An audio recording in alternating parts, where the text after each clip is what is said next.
So, in the last couple of days, I've heard a lot of different things about the Miami Heat and the great Charlotte Hornets. And it's funny, a week ago we heard the opposite, the great Miami Heat and what's going on with the Charlotte Hornets.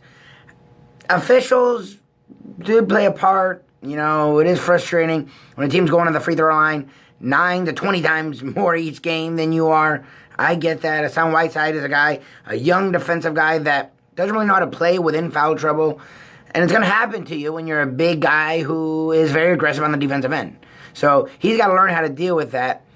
The biggest thing is shooting and scoring. Everyone's going to say, well, Kemba Walker got 34 and Jeremy Lin got 21. Yeah, they did. And it's abhorrent that Kemba Walker was a good player, is looking like a superstar. And Jeremy Lin, who's an average bench player, let that sink in, is looking like a good starter. But let's be real here. The Heat didn't win in Charlotte because they can't score. And I don't know how Spoelstra can get into their head. I don't know what they can do.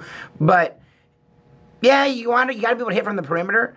But here's the deal. You got to get a little old school. It's the playoffs. You're not going to be able to just shoot the lights out. It's half-court basketball. Sometimes you just got to go at the bucket. And I understand the Hornets are packing it in. They always said that during the Big Four era. They're packing it in. Who cares? You have 5 different guys that can go to the basket. 5. First of all, Hassan Whiteside, I talked about this last week, needs to get more touches. What do you shoot? 6 shots? I don't care. Throw the ball into him. See what he can do. He's playing an old man that can't move in Al Jefferson. I don't care if it's a bad matchup. I don't care. Change the matchup. How many times have they played together? Whiteside's only been around a year, okay, about that. So change the matchup.